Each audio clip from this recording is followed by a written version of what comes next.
Assalamualaikum warahmatullahi wabarakatuh. Halo semuanya. Di sini kami dari kelompok 1 akan menjelaskan mengenai materi, konsep dan peran psikologi dalam pembelajaran. Sebelum masuk ke penjelasan materi, izinkan saya memperkenalkan anggota kelompok saya. Yang pertama ada Muhammad Amin Hafiz, yang kedua ada Indrianti, yang ketiga ada saya sendiri, Asyifa Nuriana Sapitri, dan yang terakhir ada Mahmudah.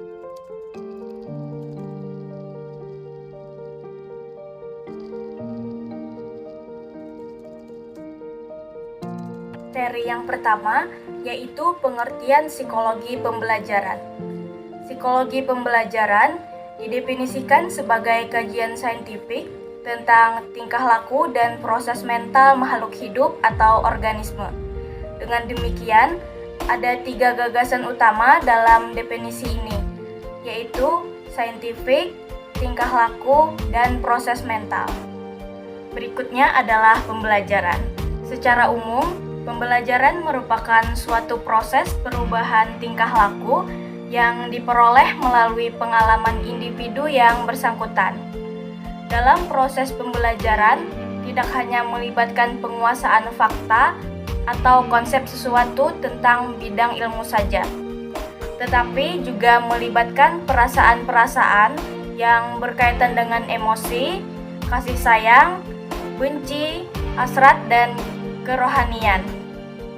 Pembelajaran tidak terbatas pada apa yang kita rancangkan saja, tetapi juga melibatkan pengalaman yang di luar keadaan kita.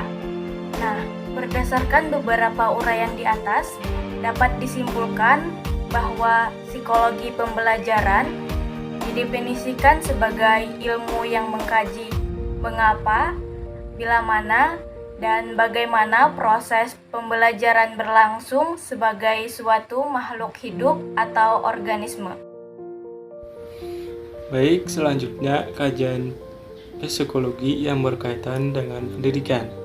Menurut buku pengantar psikologi, ada 4 kajian psikologi yang berkaitan dengan pendidikan, yaitu yang pertama kajian biologis, yang kedua kajian perilaku, yang ketiga kajian kognitif, yang keempat kajian psikoanalitik.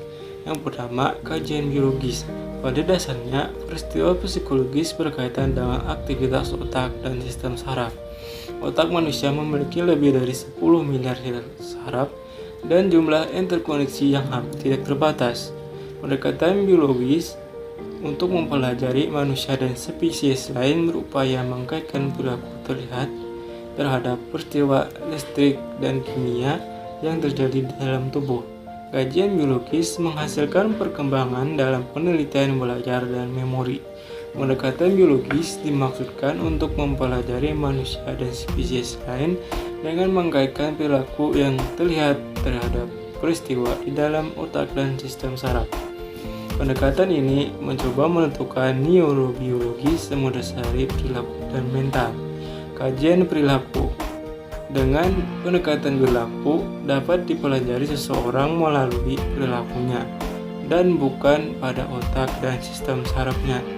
Introspeksi terhadap perilaku memiliki kualitas tersendiri yang membedakan dari observasi dalam bidang ilmu pengetahuan lain.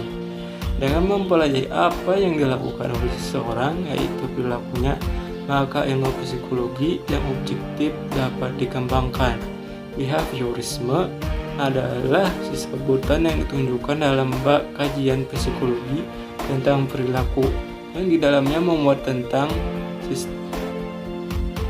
peran stimulus dan respon, yang mempelajari stimulus dan respon yang masih relevan di lingkungan. Respon yang ditimbulkan oleh stimulus tersebut dan hadiah atau hukuman yang terjadi setelah respon tersebut. Pendekatan perilaku tidak memutuskan perkembangan mental seseorang tanpa mempertimbangkan antara stimulus dan respon. Melalui stimulus dan respon tersebut, kajian perilaku dapat mengambil suatu kesimpulan yang objektif mengenai aktivitas mental seseorang. Kemudian kajian kognitif. Kajian kognitif merupakan reaksi terhadap behaviorisme. Penelitian kajian kognitif ini didasari pada asumsi bahwa yang pertama, hanya dengan mempelajari proses mental secara objektif, maka manusia dapat memperoleh pemahaman sepenuhnya tentang apa yang dilakukan oleh seseorang.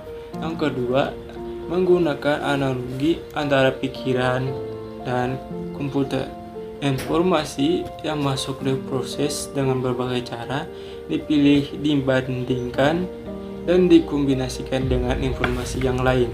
Perspektif kognitif berkembang sebagai reaksi terhadap sempitnya pandang stimulus dan respon.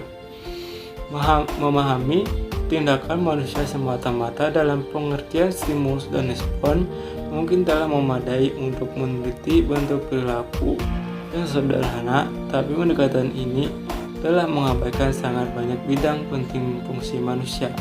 Yang keempat, ada kajian psikoanalitik. Konsep psikoanalitik tentang perilaku manusia dikembangkan oleh Sigmund Freud. Asumsi dasarnya adalah bahwa sebagian besar perilaku manusia berasal dari proses bawah sadar. Dengan proses bawah sadar, Freud meyakinkan bahwa ada rasa takut dan keinginan yang tidak disadari dalam diri seseorang yang sangat mempengaruhi perilakunya. Kajian psikoanalitik melihat bahwa semua tindakan memiliki suatu penyebab, tetapi penyebab itu lebih merupakan suatu motif bawah sadar ketimbang penalaran rasional yang menggerakkan perilaku manusia. Kajian psikoanalitik memberikan cara bahwa untuk memandang beberapa masalah dalam kejiwaan seseorang. Halo semua. Nah, sekarang kalian udah tahu dong apa itu konsep psikologi dalam pembelajaran. Dengan mengetahui psikologi dalam pembelajaran, kita juga harus tahu dong apa itu tujuan psikologi dalam pembelajaran.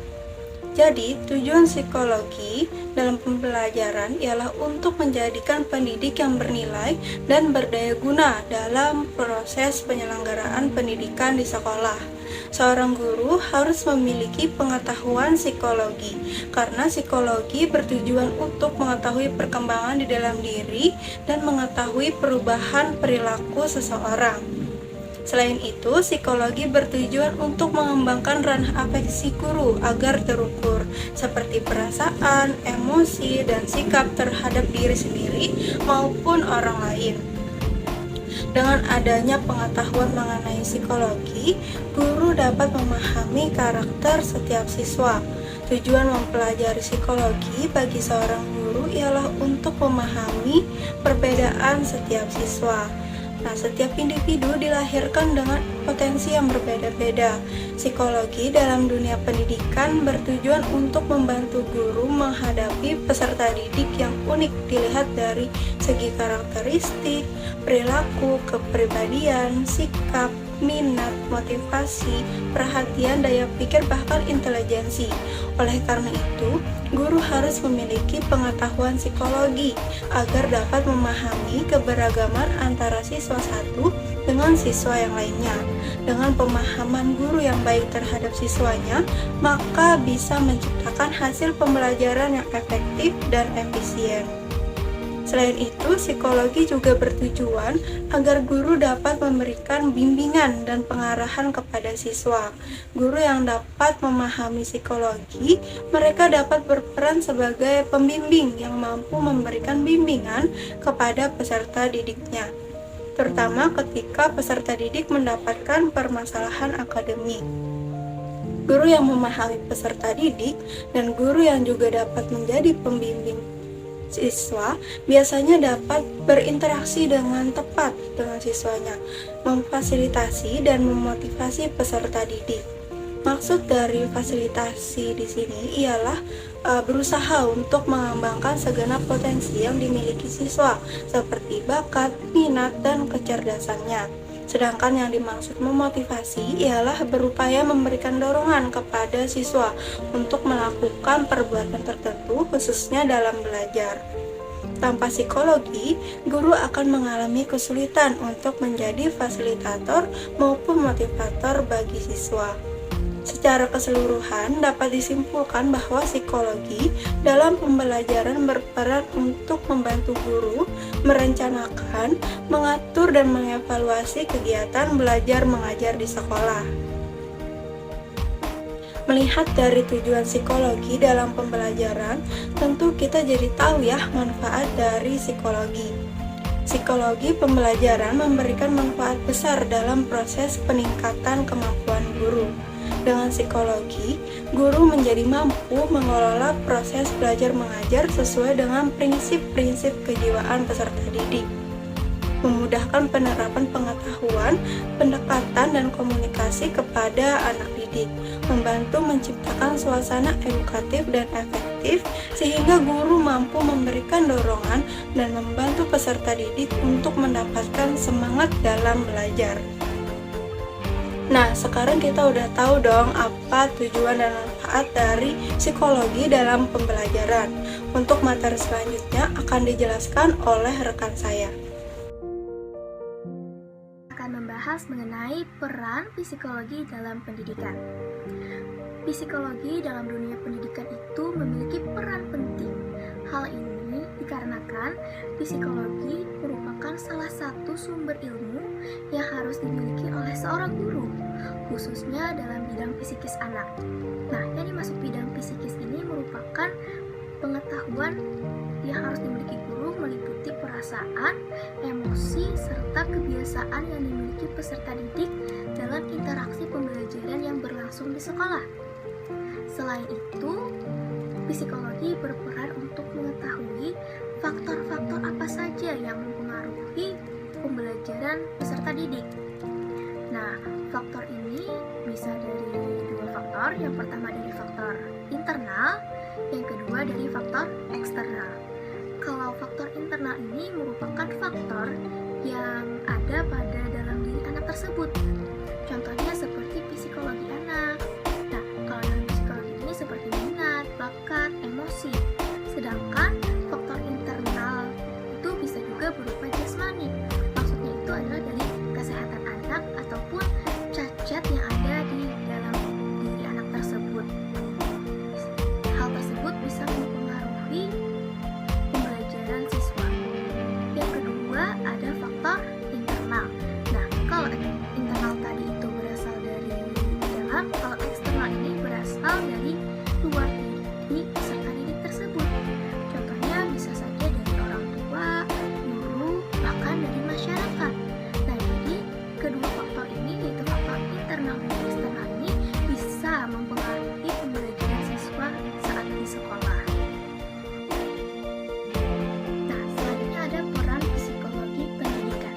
Nah, dalam hal ini, psikologi pendidikan memiliki 6 peran. Yang pertama itu ada pertumbuhan dan perkembangan individu. Pertumbuhan dan perkembangan itu memang tidak dapat dipisahkan dari yang namanya kehidupan. Karena setiap makhluk hidup itu pasti mengalami pertumbuhan dan perkembangan. Contohnya saja kita mengalami pertumbuhan pada saat kita masih bayi. Mulai dari kita merangkak, berdiri, berjalan, lalu bisa berlari. Itu merupakan salah satu pertumbuhan yang dialami oleh individu. Kalau dari segi perkembangan, misalkan ketika kita belajar membaca di sekolah, kita itu pasti diajarkan mulai dari mengenal huruf, kemudian mengeja, lalu bisa membaca. Itu merupakan perkembangan yang akan berjalan bagi setiap individu. Yang kedua ada kejiwaan.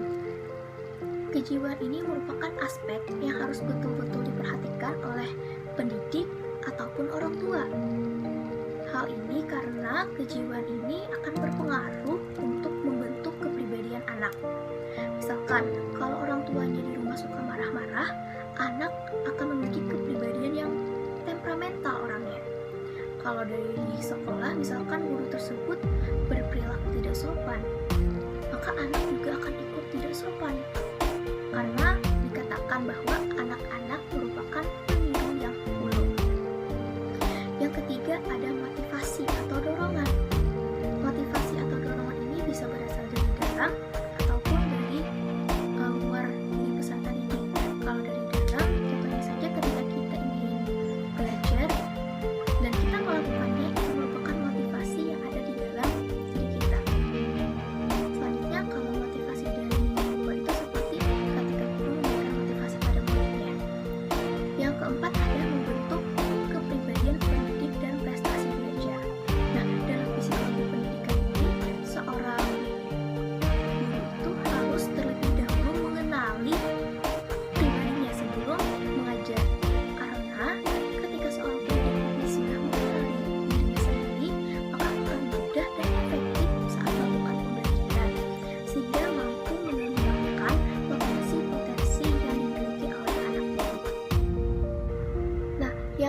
dalam psikologi pendidikan ini nantinya akan memberikan pengetahuan kepada kita tentang situasi saat kelas mulai tidak kondusif dan bagaimana cara kita mengatasi hal tersebut.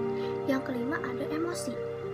Nah, sebagai seorang tenaga pendidik, kita itu harus mampu memahami perasaan atau emosi anak pada saat mereka belajar.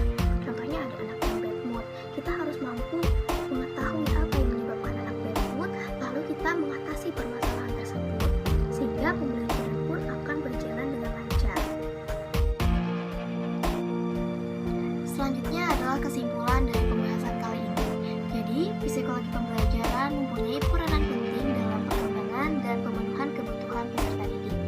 Dengan psikologi pembelajaran ini akan mampu membentuk peserta didik dan memahami siswa dalam memperoleh prestasi pembelajaran, serta memahami lingkungan serta karakteristik setiap anak didik, sehingga guru itu dapat mengarahkan atau membimbing potensi yang dimiliki oleh peserta didik. Demikian tadi pembahasan dari kelompok 1 mengenai konsep dan peran psikologi pembelajaran. Semoga video ini membawa manfaat untuk kita semua. Terima kasih dan wassalamualaikum.